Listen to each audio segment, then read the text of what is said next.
Hey guys, happy Halloween.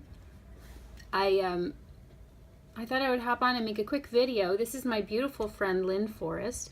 She is a coach and an author and an awesome lady. And I was talking about her last night. If you watched my video where I was changing Niklaus and talking about the Chinese 5 elements, and I had mentioned at one point that I am a recovering codependent, and I started to talk about the victim triangle, I called it, that Lynn teaches about, and I couldn't remember the key points. So I thought it would be fun to hop on and just go over this because I think it's so awesome and I think it's so empowering. And I always love self-realization. I don't know. I like to look. I look at myself and think of and realize the things that I'm capable of, and then when you really look at something like truth and fear, I don't think can reside in the same place, and so it's just like it's empowering for me. Anyway, so this is on her website. This was published in '08, but she talks about the 3 phases of victim, an overview of the drama triangle. So the premise is that whether or not we realize that most of us react to life as victims. Whenever we refuse to take responsibility for ourselves, we are unconsciously choosing to react as a victim. This inevitably creates feelings of anger, fear, guilt, or inadequacy and leaves us feeling betrayed or taken advantage of. So the 3 positions in the drama triangle, which was developed by Stephen Karpman, are persecutor, rescuer, and victim. So they're in an inverted triangle and described as being the 3 aspects or faces of victim. So I was talking about me, right, like my pattern. Like I would be the rescuer. So, I'm like a really good girlfriend and a really good assistant, and I anticipate needs, and I jump to the rescue, and I do things for people. Here, let me do it. Let me take that off your hands. And maybe the person that I'm working with that really enjoys that might be somewhere down here, right, feeling like they need somebody to do things for them. But then the moment that they feel, hey, wait a minute, I'm not helpless, they might move up to here and lash out.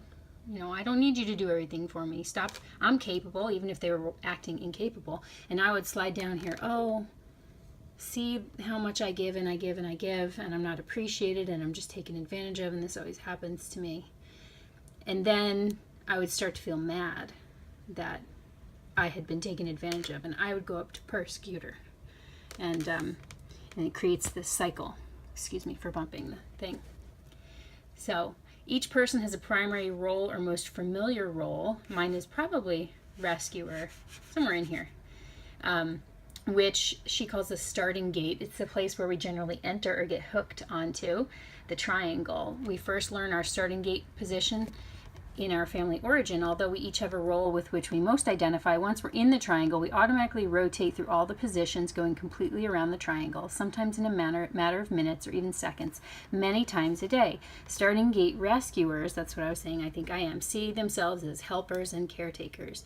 They need someone to rescue victim in order to feel vital and important. It's difficult for SGRs, which would be starting gate rescuers, to recognize themselves as ever being in a victim position. They're the ones with the answers after all. Starting gate persecutors, on the other hand, identify themselves primarily as victims. They are usually in complete denial about their blaming tactics. I'm familiar with this role. When it is pointed out to them, they argue that attack is warranted and necessary for self-protection.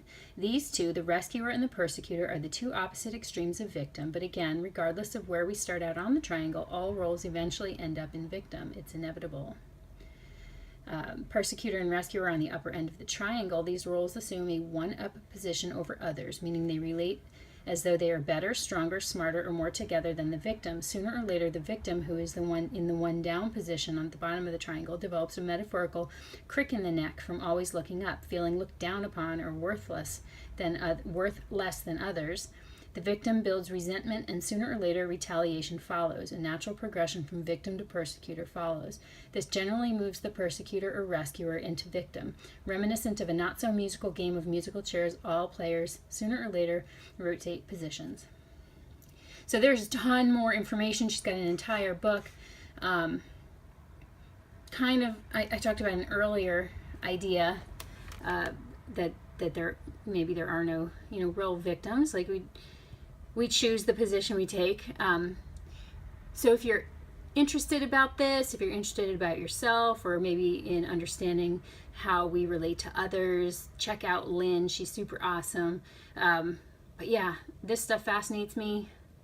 Maybe some of you are interested or like this stuff, and if you don't, at least it was a short video. Thanks, guys. Enjoy the rest of your week. Bye for now.